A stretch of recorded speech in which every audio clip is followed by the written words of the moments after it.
All right, y'all, we live. It's Thursday. We're about 5 minutes late. I apologize. That's my fault. We getting everything together. We got a couple of guests we're going to interview tonight.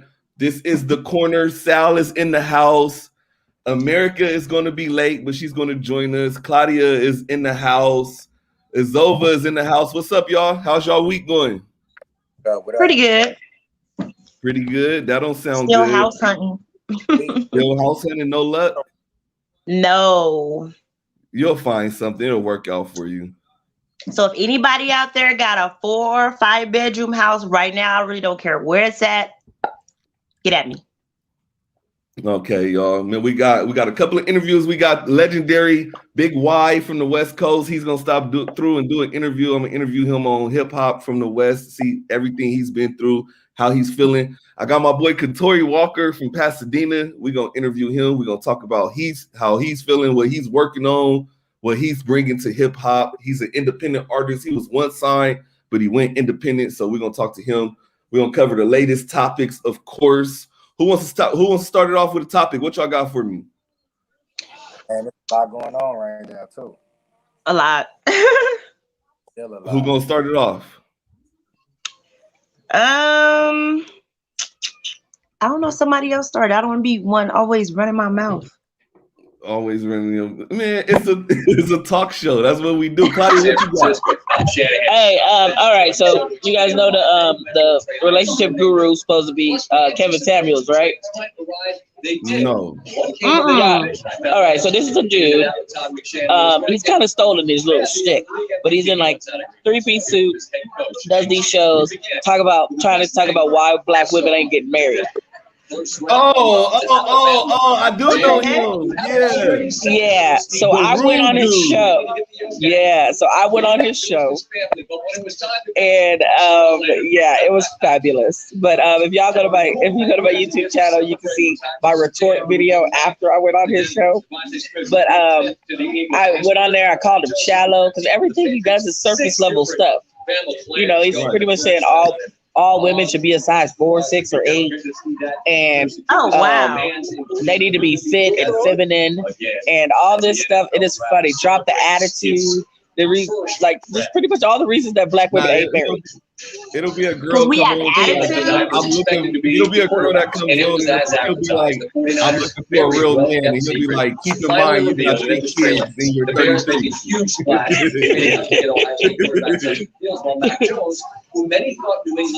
Yeah, he's pretty. Go ahead, Claudia.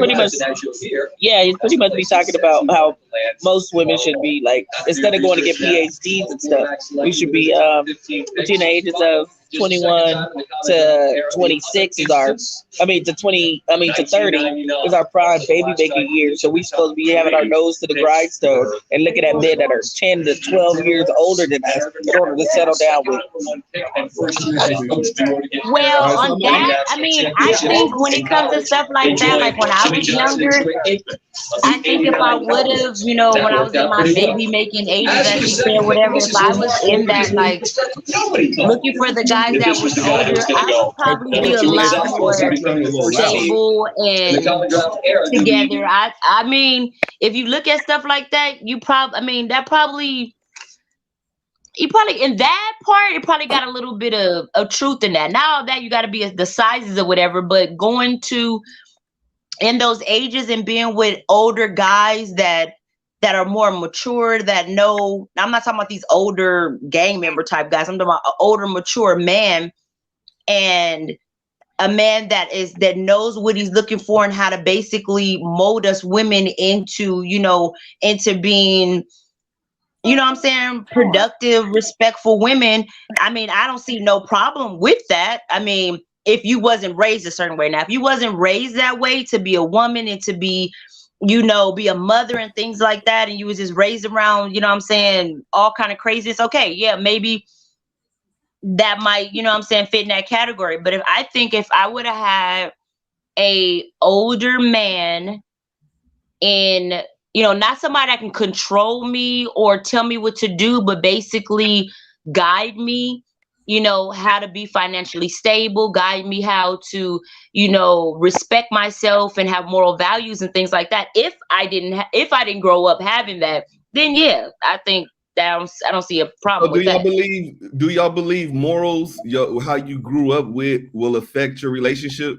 Since we talking relationship, Yes, I do. Because you have women with daddy issues right? that they run into men and they expect a man to basically be like a father figure type thing or whatever. And they want these men, they clingy, you know what I'm saying? I have friends like that. They got daddy issues. And sometimes I gotta tell you, like, girl, you better get out your little papa issues that you got, because they clingy and they, you know, they want men to like, don't leave me, and then they cheat on you and you be like, don't leave me, I don't want to be alone, because you have that fear of rejection and things like that, because you didn't grow up with a father in your house. Now if you have no mother in the house, when it comes to men, no, not having women mother in the house, but you have men that are raised with mothers by themselves, a lot of them, I'm not saying all of them, a lot of them is like, they're like mama boys, and they think that women should cater to them and treat them like their mothers did when they were babies and But when that's they the were same thing little. with y'all. Y'all expect men to treat y'all like y'all fathers did.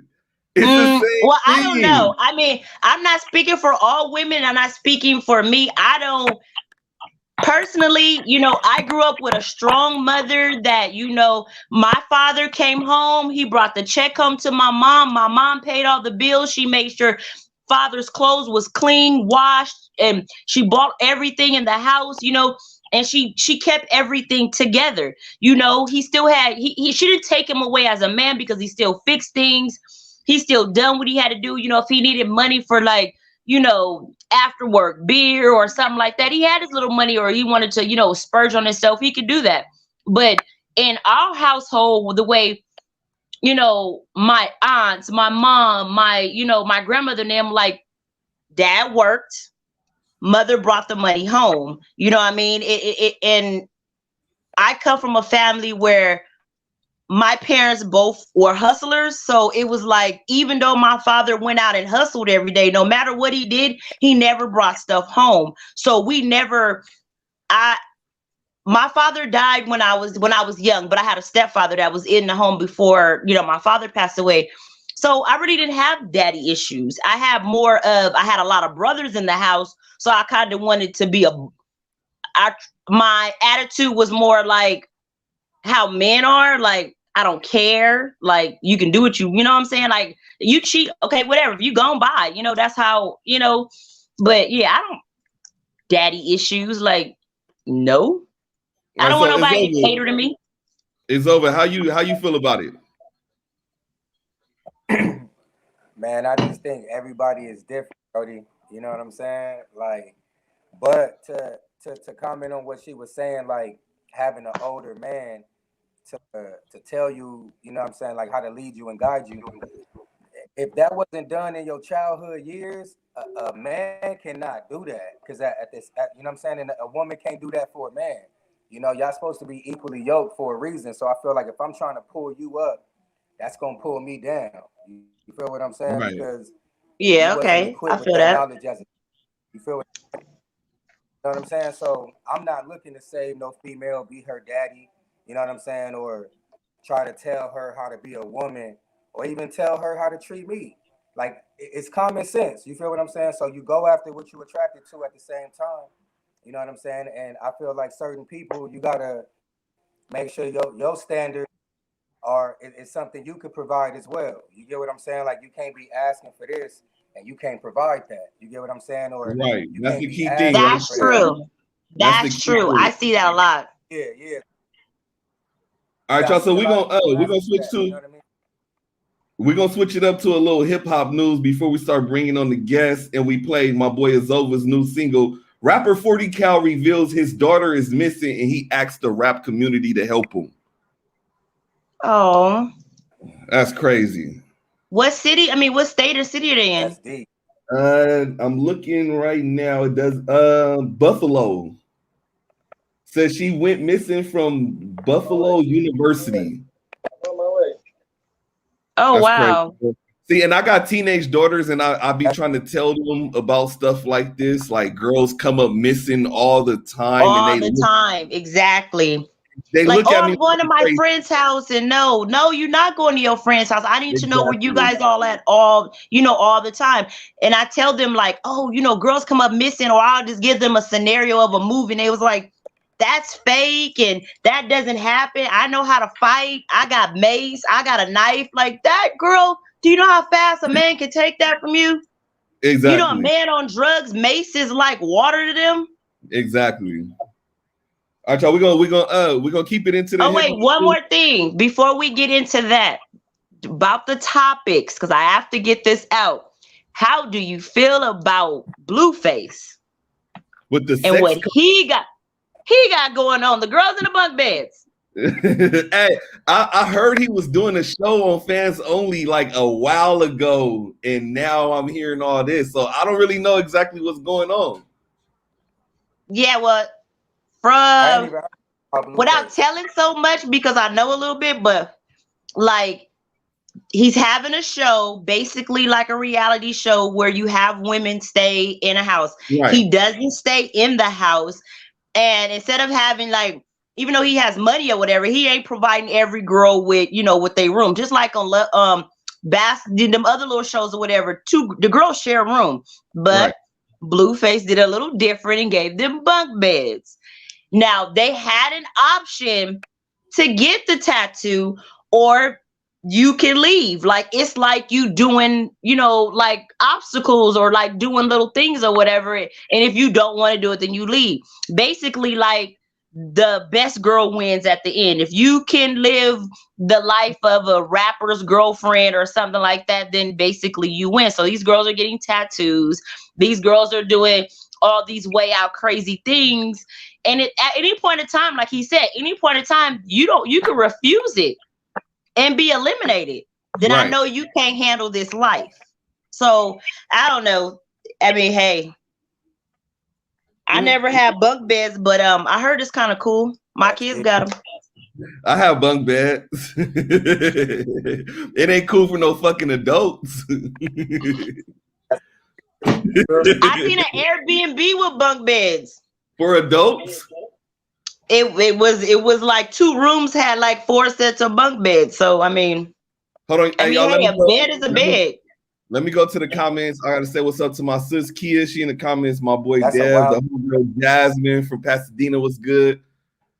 Oh, hey y'all. All right, hold on. We got a couple of more topics before we bring the interviewer on. Will Smith and Jada Smith's daughter is seriously thinking about a poly relationship. So, what's your thoughts on poly relationships? I'm gonna let one of y'all go first, cause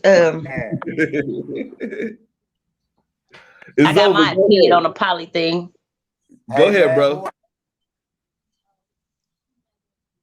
You said it's mad what? Who am I to tell somebody they don't need a double dose? You feel what I'm saying? Who am I to tell somebody they don't need a double dose? You feel me? So that's what they right. You feel me? Go ahead and go for it. Now, what I do, I ain't trying to do it though, man. That seems complicated. You feel me?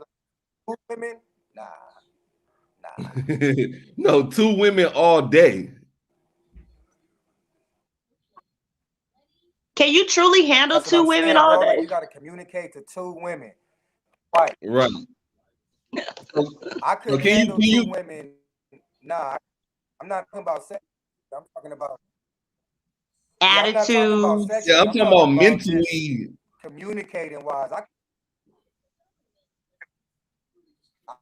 Bro, you breaking up. I could barely hear you. I couldn't do it.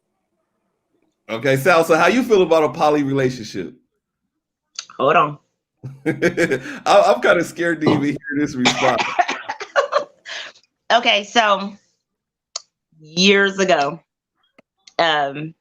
before I was happily with my entertainer rapper husband, I had got out of a relationship with my son's father, and it was kind of rocky or whatever. So I wanted to try something different. Mind you, I got 1,000 kids or whatever, but I met this guy, handsome as hell, charming, whatever.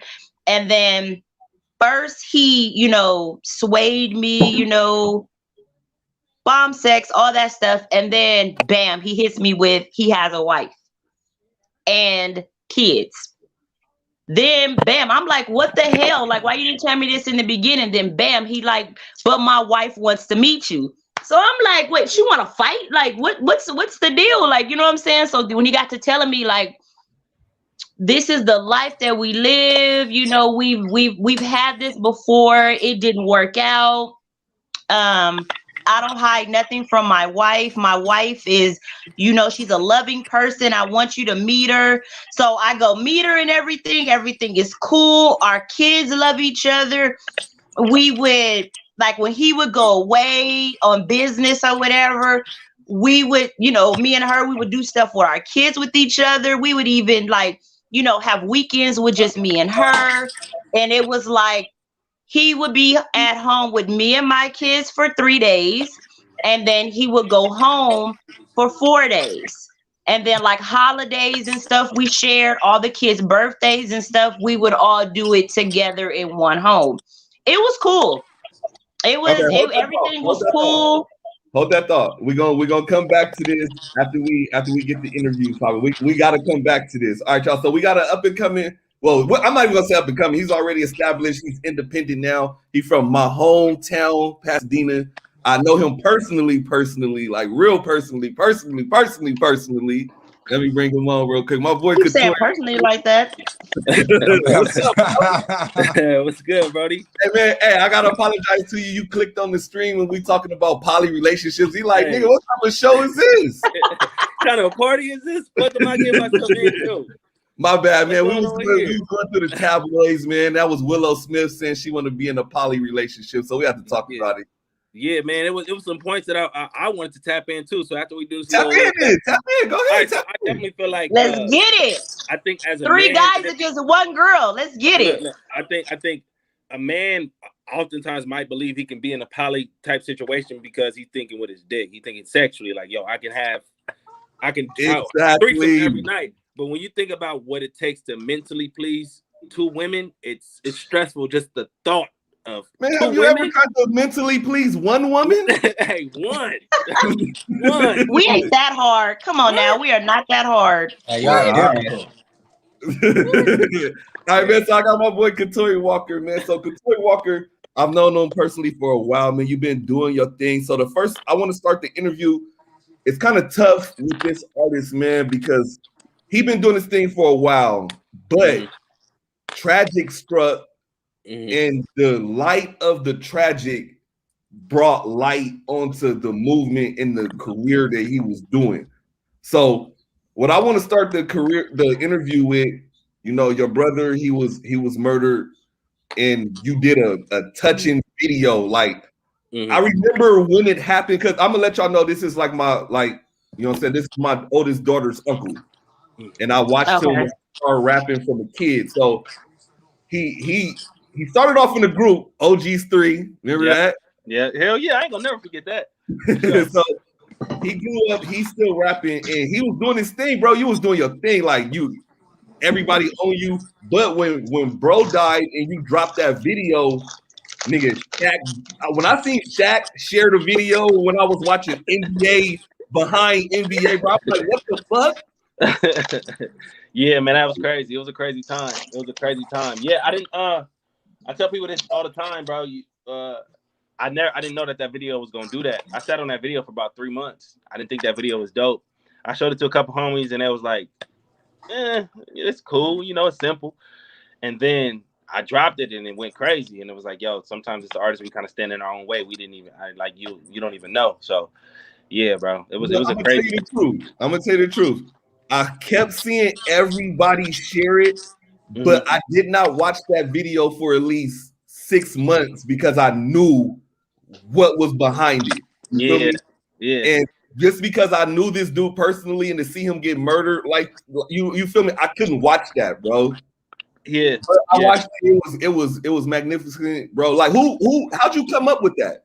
So I was thinking about, so after Armani had passed, I just kept thinking about what it might have felt like for his last moments, like what it felt like for him to die, like maybe like what would have been on his mind or what were his thoughts, because he once he got shot, because he got hit in the neck, he knew, like he was telling people like, I'm hitting the neck, I want to see my mom, I'm scared, whatever, whatnot. He was saying all that shit, so he knew he was gonna die. So I wanted to like visually express that of what it looks like when somebody know they on their last moments and they don't have nothing else to do. And I feel like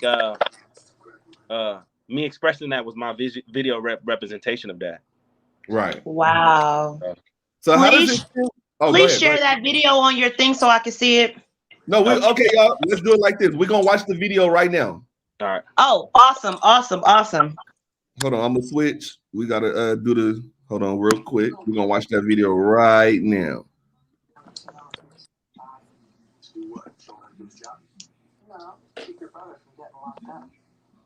I heard the good die young. What the fuck is that?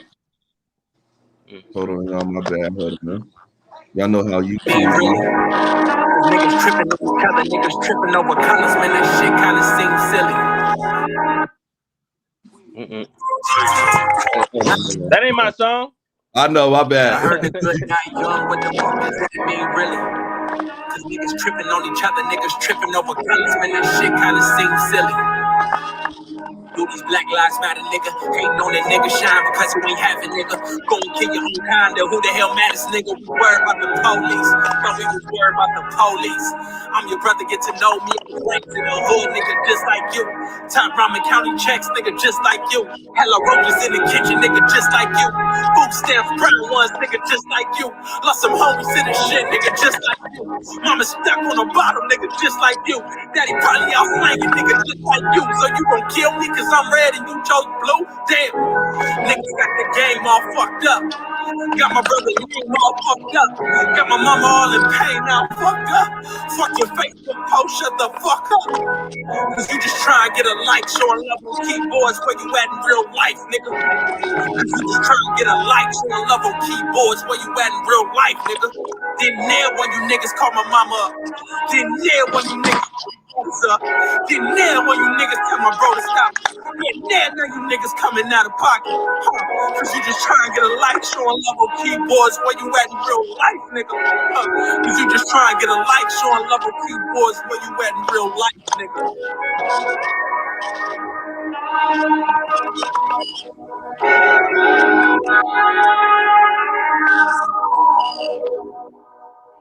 All right, y'all. That was the video right there, man. So what y'all think? Wow. Hey, it's definitely something that puts you in a different perspective. You know what I'm saying? Not too many people. Those lyrics and everything. I mean, I seen that you was in one position, so I was able to, okay, this is where you're gonna be at. So I was able, because I do videos too, so I love showing like visuals of videos.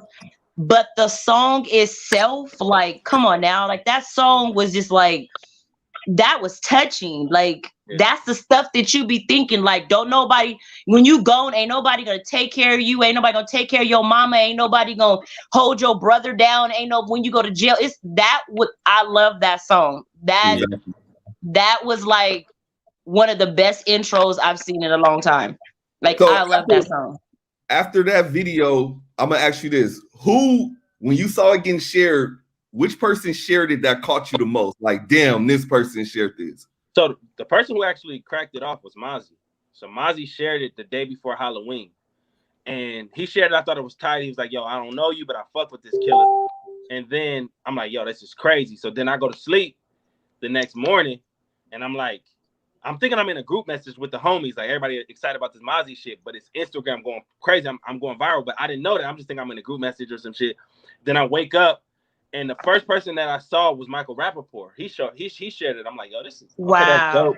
And then I seen Swiss Beats share it, and then I seen T.I. shared it, and I seen Shaq, and then I seen Mustard. I was like, whoa. Like, I didn't realize all the stuff that was going on, and then like Lloyd Banks, and it was like a lot of different. That's what got me was Shaq and Lloyd Banks. You know Lloyd Banks. Lloyd Banks. So where after everybody started sharing it, man, where did it go? Like how? I'm talking about every label you can think of was banging on my door, bro. Literally, the video went viral that same night. I was on a flight to New York. The day that it went viral, I went to New York. Wow. Johnny Shipes flew me out right away. Offered me a bag. He like, yo, I'm not gonna step on your bag though. See what these other meetings is talking about. This is what I'm offering you, but see what these other meetings is talking about. And I was with him for 2 days, and everybody calling his price quadruple. Like, all right, I'm gonna give you this. I was like, oh yeah, I'm gonna Wow. because he was So like, who'd you choose? I was like, because I didn't know nobody, right? I didn't know nobody, so I'm like, oh, such and such from Capital want to call me. He was like, who? I was like, such and such. Oh shit, that's the head of Capital. He trying. Okay, cool. And then I'm like, oh yeah, such and such. The Def Jam trying to sign me too. He was like, who is it? And I would tell him these people's names, and he knew everybody. He like, okay, cool. Now, all right, I can offer you this.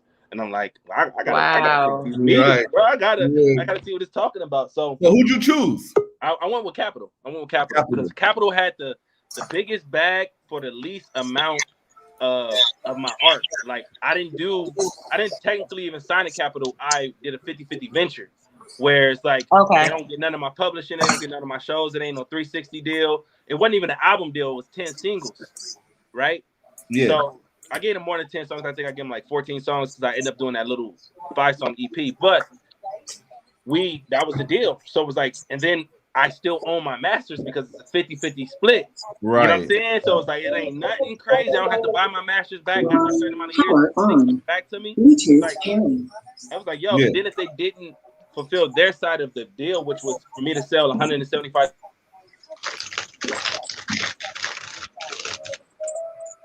Hold on, I think he froze up. Oh, we lost him. Hold on, y'all. Give us a second.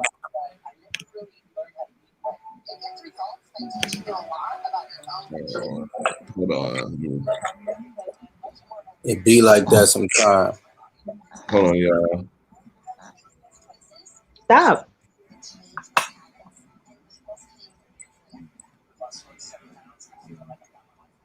All right, y'all. My apologies. We're gonna see if he click back in. He should click back in. Hold on. Let me hit him up.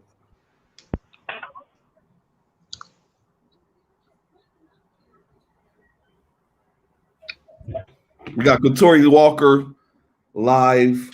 Let's see if he clicked back in. Hold on, y'all. Give us 1 second. That video, man. That video was, man, crazy, y'all. Man, how you feel about the video? That video was touching. Like that hit hard. And now, that I'm thinking about it, I think I did see Mozzie share that video. So my whole screen just like resprung for some random ass reason. But we back. Go ahead. All right. I don't even remember where I was at. What was I saying? You said you don't own your you own your masters, and then you about to say that that some didn't work out after you did the 14 songs. So they had a part of my deal was I can get out my deal clean and I don't owe them a dime if they don't have me sell 175,000 copies within 90 days. It was their side of marketing. So it's like, we're going to blow you up and you're going to sell 175K within 90 days. And if we don't do that, then you free out your deal. So when they didn't do that for my stubborn EP, I'm like, well, y'all gave me this bag. I did my part. I delivered the music. Y'all didn't do your part. I'm out. So you out, bro. And they let me, all the songs that I recorded, everything, I walked away clean, bro. Clean. And still kept the bag. I ain't in debt. I don't owe nobody nothing. That's it. Like it was a great. Can you explain to people like the deal that you got and the difference of the deal? Like, because a lot of people like, okay, they be trying to get on this 360 deal. Mm-hmm. Explain to us like basically what the deal is, the deal that you got. Okay, so cool. So I got a 50-50 split partnership deal, right? Where I'm Katori Walker Entertainment LLC, and they did a partnership with My Entertainment LLC, but we both signed Katori Walker, the artist. Does it make sense? We both, I Katori Walker LLC own half of Katori Walker's catalog at Capital, and then Capital owns half of Katori Walker's catalog. Am I making sense? Am I losing y'all? No, I got you. I had to LLC myself so it can make sense. That makes sense? Yeah. So basically, And within my deal, I just had to give them 10 songs. They don't get none of my publishing. All my publishing is mine. Well, you got to split publishing with producers and shit like that. But all the publishing is mine. Any show money, any feature money, any merch money, it's all me. Now, a 360 deal it's kind of getting outdated, but people still do it because it'd be crazy bags around the 360 deal. Now, there was a label that offered me a crazy bag. It was a 6-album 360 deal. I don't want to shit on that label, but they offered me a crazy bag. And what a 360 deal is, 360 degrees. That means all the way around, I get a piece of everything you do. You do a song with Lil Boo Boo down the street, and he charges you $2,500. I want some of that money. You do a merch line with Nike, I want some of that money. You blow up and you go on tour with Drake, I want some of that money. That's what a 360 deal is. I get a piece of everything you do because I made you who you are. I blew you up. I'm getting paid for your likeness. So there's a bunch of different structures of deals. And my deal, like, I know for sure I leveraged in a point because everybody was trying to sign me at the same time. Everybody, different labels, same labels. I mean, same people under the same building was trying to sign me. And the thing that I said, I was like, I'm willing to take a little bit less money for my artistic integrity. I don't want to I don't want to be owned by nobody. And a lot of people was gonna go and do that 6-album deal because it's $5 million, and you're gonna fuck off your whole career because that $5 million, you're gonna blow that because we ain't never had that type of money. You're gonna blow through all of that, and now you're stuck at this label for 6 albums, bro. You gotta think about it. Kendrick has been out for what, 8, 9, 10 years, popping for 10 years. He's only released 3 albums. We're not talking about Kendrick. Like, you know what I'm saying? Or J. Cole, he got 3 albums. So an artist that's signed a deal for 6 albums, bro, that's your whole career. That's your whole career. Now, I was saying that about I was saying about DMX because I was watching the Rough Rider Chronicles, man. They had dudes signed for like fucking 10 albums. I'm like, God damn. Yeah, bro. They said that's like what they did to Meek Mill, put him on probation for 36 years. That's crazy. They said DMX still owes Def Jam albums. Yeah, bro. Damn. It's crazy the deals that people be signing, bro. And people, the way that they do it is they just throw a bag at you and they make it sound nice, bro. And so my lawyer, he's a beast. He like, no, the deal that we were asking for is the deal we got. He was like, yo, what you asking for? They don't give deals like this. And me and my manager just kept pushing, and then he got his master P on. Yeah, bro. We kept pushing, and then all of a sudden they offered that deal because we were like, look, Atlantic is offering this, Def Jam offering that, everybody else offering. What you gonna do? You know what I'm saying? And that was like kind of like the stepping stone to help us get to where we wanted. Because what Capitol offered us at first was before Def Jam and RCA, all of them different labels was offering a bag like them, so they had to up their bag and then kind of lessen their grip. And when they did that, we hit while the iron was hot. So yeah. Okay, so now that the deal is over, you own your masters, you doing your own thing independently. What's next for Katori? So I want to keep releasing these singles. I want to. I actually released a song tonight, but something happened. I think something wrong with Apple Music because it's on Apple Music, but you can't press play. So it might be down. Apple Music might be down. Everybody releasing tonight. DJ Khaled released tonight, so it might be some weird shit with Apple because I ain't never experienced that. But I released a song tonight, but I can't even promote it because you can't even press play. So I'm releasing a single every Friday for the whole year. I want to release 52 songs this year, and I feel like I'm talented enough to where if I release 52 of them motherfuckers, one of them motherfuckers is gonna go. Like that's a smart thing. That's pretty smart. I feel you, bro. I feel you. That's smart. What about the merch part? You got any merch popping? So that's what I have always been kind of going back and forth with the merch. I'm doing my merch through this dude. There's actually dude who made that is Solid. So never fold, never break. But I'm doing my merch with him, but I always wanted to get it right. So now we finally got it right, and we'll have it out in like 2 to 3 weeks, maybe 4, but we're gonna have it out before the summer. We're doing shirts right now, and we're gonna do some shorts, a couple different color shorts and a couple hats. But it's basically all my merch as far as right now, it's gonna be all plays off of the EPs that I released and songs that I released this far. Everybody keep asking that, but we're gonna do it in a dope way. So it's gonna be tight. So like you can get so the week, I mean every week you can get basically your song and new merch. So yeah, so the way that he do it, he got to plug straight to the source. He ain't no middleman for what he doing, so we can get it like one person. We print it at the factory straight to the customer. So it ain't no, you gotta go to downtown LA, go to the print shop, get the shirts printed. It's none of that. It's literally like on some Shopify shit. You order the shirt, you want your design, it get printed on it, get sent to you. That type of shit. So it's gonna be really easy to make this thing a normal thing, and a store can continuously get updated no matter what I'm doing. If I take a picture with a random celebrity and people like put that shit on the shirt, I can do that because that's Right. what. Oh, that's dope. That's how easy it is. Yeah. So yeah, it's gonna be dope.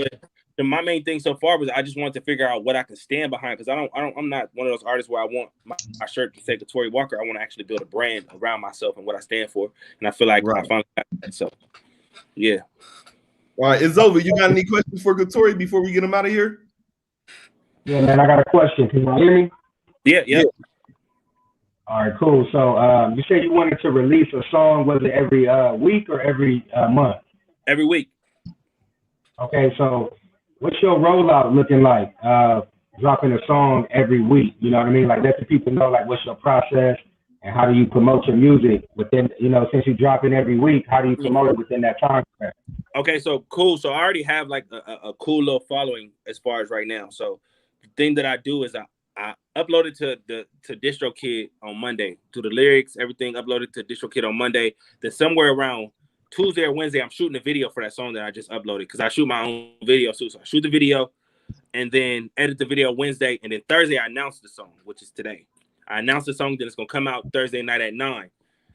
And that's how I roll it out. I literally just do it like that. So every week he's uploading the single, he's letting us know the single's coming out, he's gonna drop the single, and then that following Tuesday is when I drop the video. I drop the video on Tuesdays. So it's like the song came out on Friday, I let it live over the weekend, and then Tuesday is that reminder, oh shit, this nigga just dropped the song. Okay, cool, bam. And then bam, and then bam, and then it's like every week it looked like I'm doing 2 songs in 1 week, but I'm really not. This song was released on Friday, but I just dropped the video on Tuesday and releasing the song Thursday night at 9. So it's a lot of different things that I want to keep giving people this content, and I'm not attaching myself to results or numbers and all the other shit, because that's how you get stagnant as an artist. So I'm just like giving, like I said, I know if I put out 52 of these motherfuckers, bro, and then on top of that, I got a good fan base, and if I put out 52 songs and then my songs are averaging 100,000 plays, that's a lot of plays times 52. You know what I'm saying? Yeah. So that's how I'm thinking about it. Like, it's like I think like what Russ and Toby is doing, it's genius. Just keep releasing songs, bro. Let the fans decide what's hot. Let the people decide what's hot.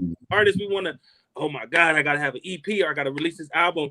Niggas don't give a fuck about that album. They're gonna play one song off that motherfucker, choose what they like. Exactly. You know what I'm saying? So yeah, but of course I'm still gonna be releasing EPs, because that's what I like.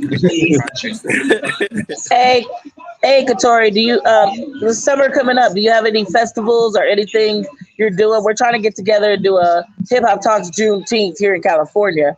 So you got any festivals coming up this summer? So I'm literally missed the chance to do Rolling Out, but I'm gonna be there at Rolling Out, like shaking hands and kissing babies. But nah, I'm supposed to do another once, because I'm kind of a little bit uncomfortable doing a show just yet, but I'm gonna do another headline show sometime this year in LA and also in New York. But as far as festivals, the only one that I was looking at was Rolling Out, because I feel like that's way in August, or is that June? Is that July or August when Rolling Out is? I think they moved it to August.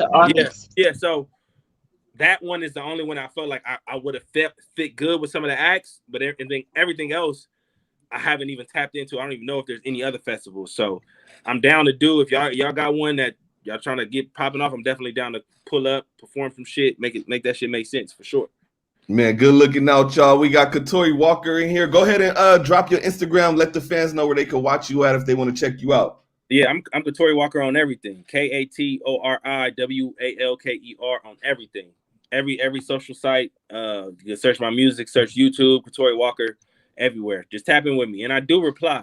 I have to say that I do be replying to motherfuckers sometimes. Don't say no weird shit, because unless you ask them for money, don't ask them for no money. Hey, motherfuckers do that, bro. Like, motherfuckers do that, bro. Hey, bro, can you help me out, bro? Like, bro, I'm going through some shit. Like, nigga, why you capping, bro? Bro, here's my cash app, bro. I only need $20. Like, bro, what? I don't know you. We don't even follow you. Like, why are you asking me for money? right, yeah, I found you. Yeah, Katori Walker. Got you. Hey, one more question, Katori, before I get you out of here. Who's your favorite Pasadena artist right now? Me. What? That's dope. I like that, man. Always. All right, bro. I'm gonna check back in with you. All right, tap in with me, Brody. No, what was you about to say? Go ahead. I'm about to say if I'm gonna say other than me, it's a couple niggas that I fuck with. The niggas that I'll be making music with would be my favorite artists out the city. Cause like I don't want to name nobody else, but I'm gonna say me because there'll be a long list of niggas that I fuck with. But other than that, it's me. Fuck with y'all. All right, good looking, bro. We're gonna tap back in with you. All right, go. All right, man. That's my boy Katori Walker, man. How y'all feeling about that one? Oh, that was awesome. All right, we're gonna bring the next one. We're gonna bring the next one in. We got legendary Big Y from the Relatives, Inglewood, California. What's good, man? Woo! Hey, Big Y. What's going on? What you got going, man?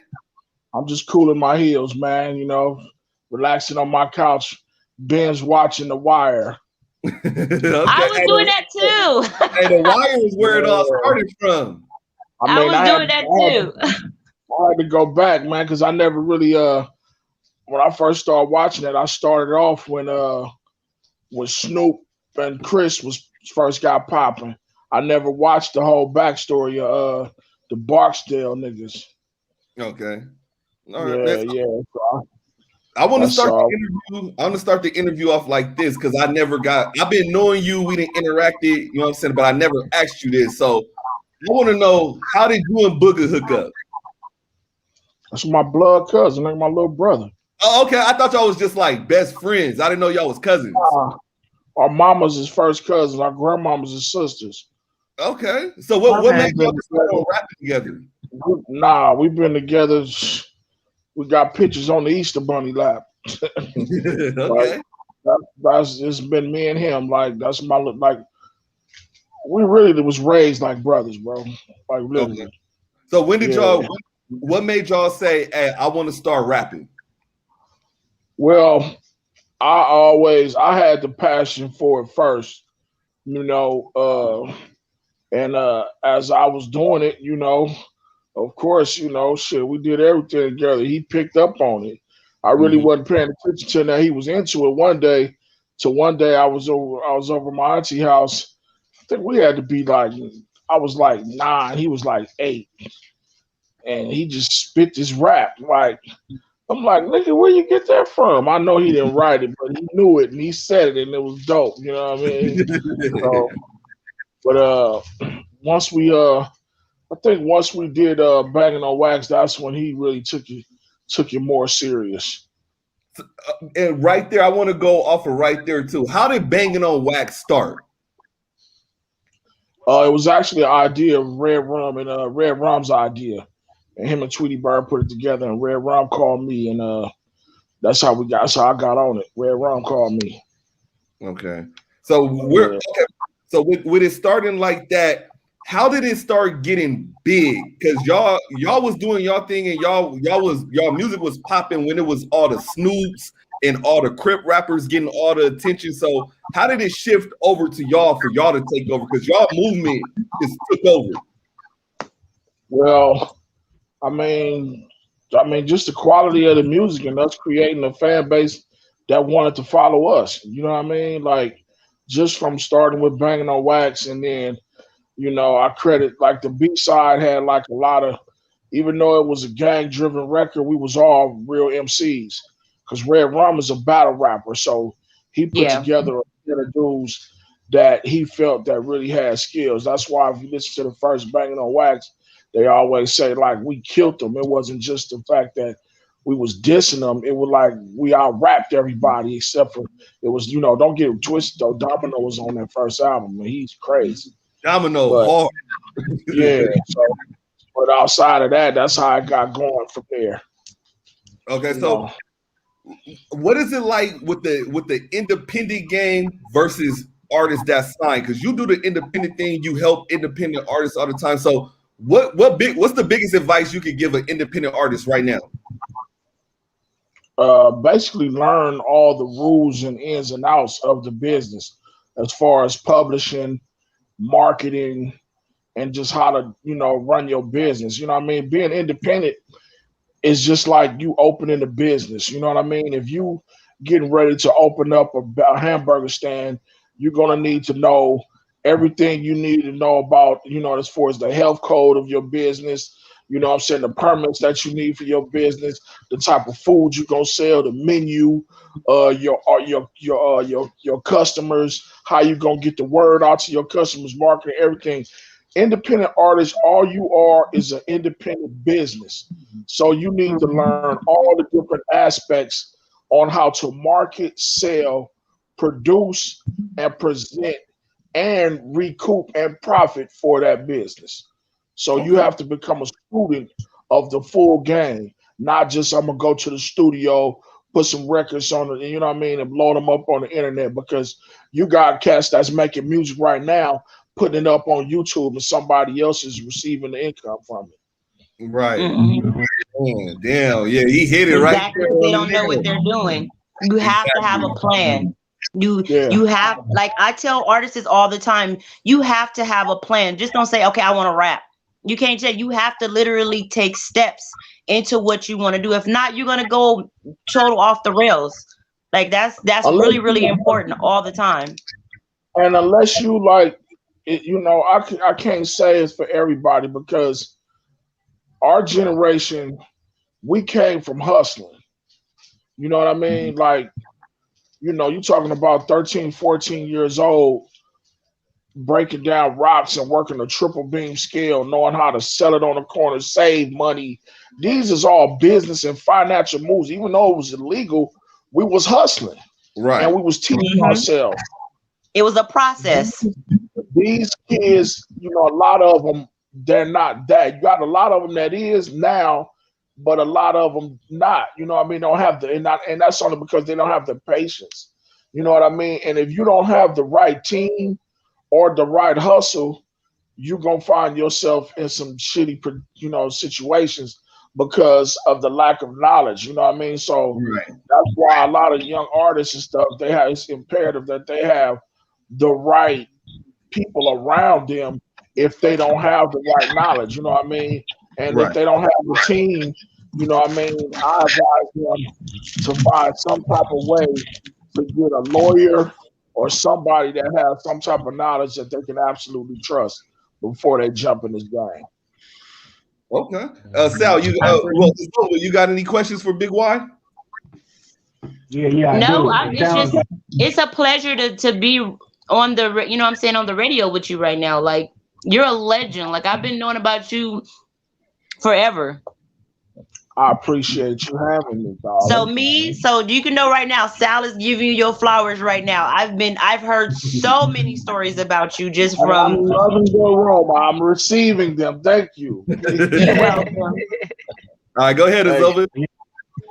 Yeah, I do got a question. So it sounds like you real equipped with the knowledge that, an artist needs to have. But before, you always say you have that knowledge due to, the game back in the day, or is that something you have to learn and acquire over time? Man, that's just like anything and everything any black man has ever learned.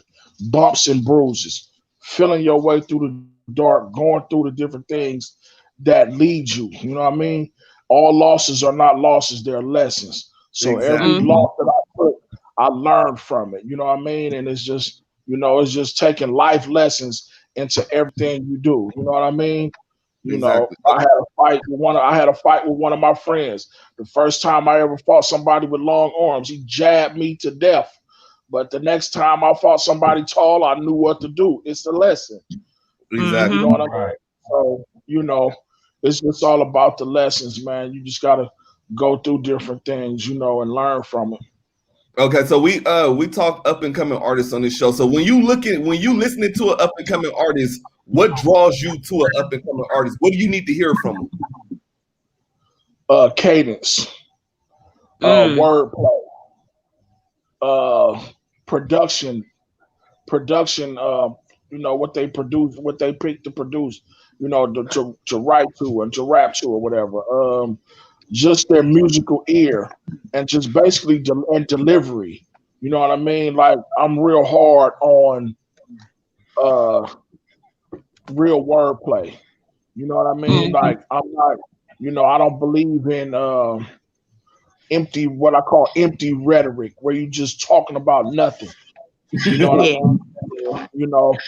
If you listen to my music, I'm story driven and more conceptual. I'm not the dopest MC, but I have a point, and if I have something I want to talk about, I'm going to get to that point, and I'm going to take you there, and I'm going to take you down that road. So I expect to get that from every other, from music that I listen to.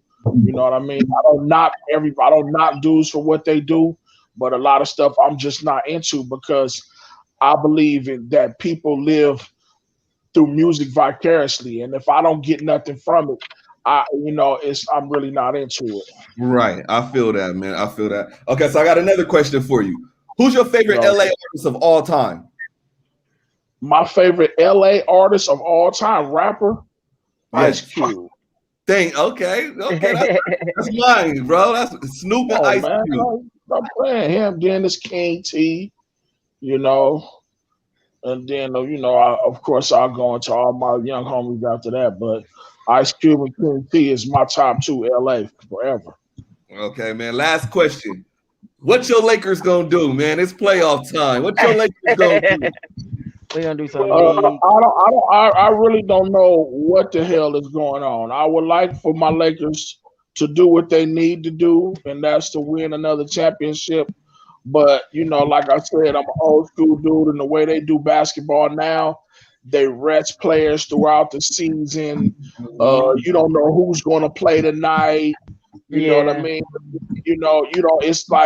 It's not like back in the day when you watching the Lakers versus Celtics. All of them playing every night, and they leaving it all on the floor. They was out there giving it blood, sweat, and tears every night. Now they making up injuries. You might not have this player playing for 5 games, or he only getting 16 minutes, and you know what I mean? It's just like, whatever, man. But I'm just a fan of the game, and it's crazy because I love basketball as my favorite sport more than football or any other sport. I love basketball.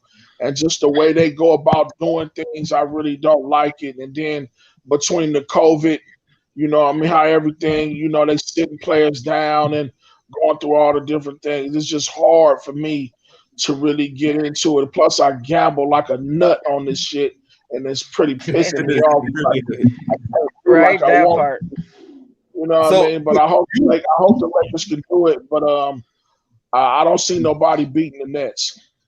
Yeah, you're an original Lakers fan, like Inglewood, Western Forum Lakers fan. Yeah, I'm an original Laker fan, but I'm also original Chicago Bulls fan. I come from that era of a kid loving Michael Jordan. So yeah, that's me right there.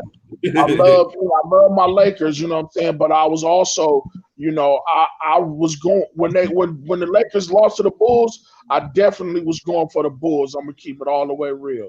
I mean, I can't. I believed I could fly, man. So, so what's the atmosphere like? What was it like back then with the Lakers versus right now with the Staples Center, LeBron, AD, social media Lakers? Well, you got to think it's different eras. Yeah. You know what I mean? So it's like different things that defined it. When I was 11 years old, my first record that I ever made with a real record deal and a record company was a playoff record for the Los Angeles Lakers that they played at the Forum. So I got different memories and things that I went to. Like when we was kids, we could go buy $5 nosebleed seats at the Forum and walk down, wiggle our way down to front row. You know what I'm saying? And sit from courtside. You know what I mean? Leading to some of my homies, Lil Odie and Baby B, they met Byron Scott. We used to go to Byron Scott house, and he stayed on 4th Ave in Inglewood. You know what I mean? So a lot of different things with the Lakers being in Inglewood was real big for us. You know what I mean? And them winning the championships, and we standing out there in the parking lot. This is walking distance from the park. So as kids, we walked into this stuff. You know what I mean? You got Darby Park up the hill, the farm down the hill. That's just, you roll your bike. I stayed on 99th Street. So we ride up through Darby Park, down the street to the farm. You know what I mean? So it was a memorable experience. And it's a whole lot bigger for us then than now. You know what I mean? But, you know, like I said, it's dope now. You know what I mean? But I think it was more personal then. Because, you know, it's like you got players that go, they win a little bit, then they move on to the next. You know what I'm saying? You know, Magic Johnson played his whole career as a Laker. You know what I mean? For as long as I can remember, Kareem was a Laker because when he played for Milwaukee, I wasn't even born. Right. You know what I mean? So it's like, you know, and then, you know, all these, you know, these is long time, you know, the best thing we ever had since those days was Kobe, 20 years later, nowhere else. You know what I mean? You know, LeBron is dope and all, you know what I'm saying? But who's to say how long he gonna be? Yeah. Yeah, I feel you, man. All right, yo, so we just interviewed legendary Big Y, man. We want to shout you out. Good looking on coming on with us tonight, man. We appreciate it. I appreciate y'all for having me, man. Make sure y'all be on the lookout for the new album coming soon, The Evolution of Banging on Wax, produced by myself, Red Rum, and my boy Wacko. And y'all check out all that by Fig Newton and Gutter Lane Low, man. Y'all check all that out.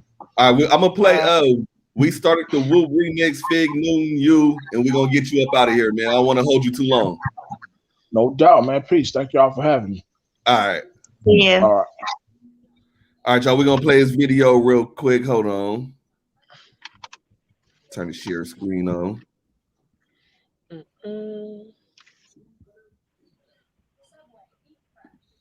Fig Newton, Big Y. We started the Whoop right here.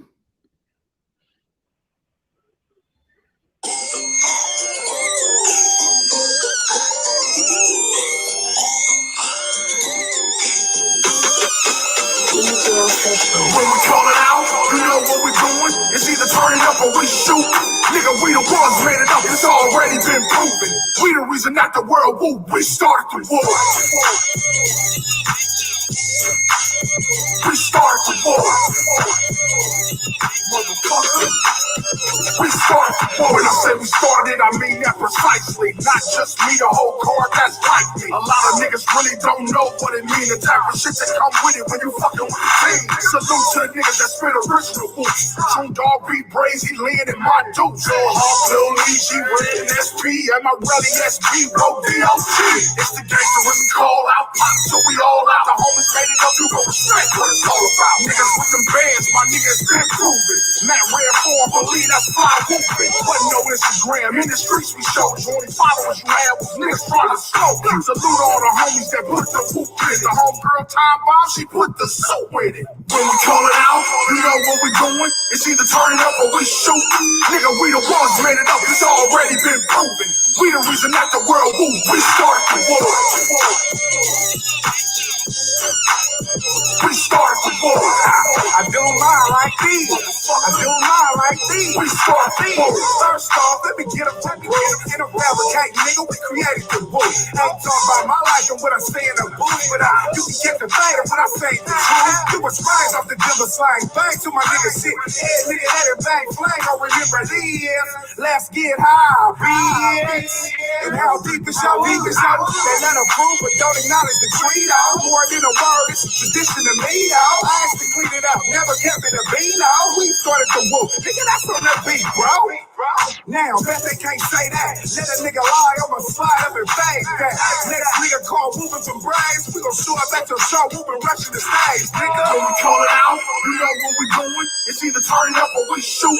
Nigga, we the ones made it up. It's already been proven. We the reason that the world woo. We started the war.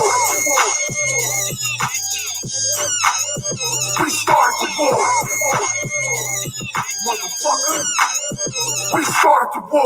Like that, no, like this. Give it up, slide like this. Two-step, slide like this. Do the blood walk, I do mine like this. Like that, no, like this. Give it up, slide like this. Two-step, slide like this. Do the blood walk, I do mine like this.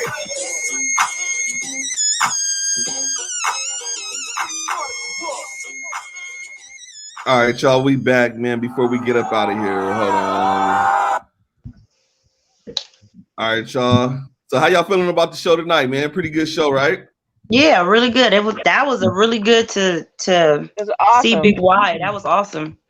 All right, man. So next I'm a week, big fan. we're gonna bring more artists on for y'all. We're gonna keep improving the show. Forgive us. We still working out all the kinks. We back. It's only been about a month, so we still getting it going for y'all. Yeah, I think this is episode 8, episode 9, 8 or 9. Yeah. One of the So two. 2 months then. All right, shout out to all y'all, man. Good looking. We'll be back next week, y'all. We up out of here. Peace. Peace.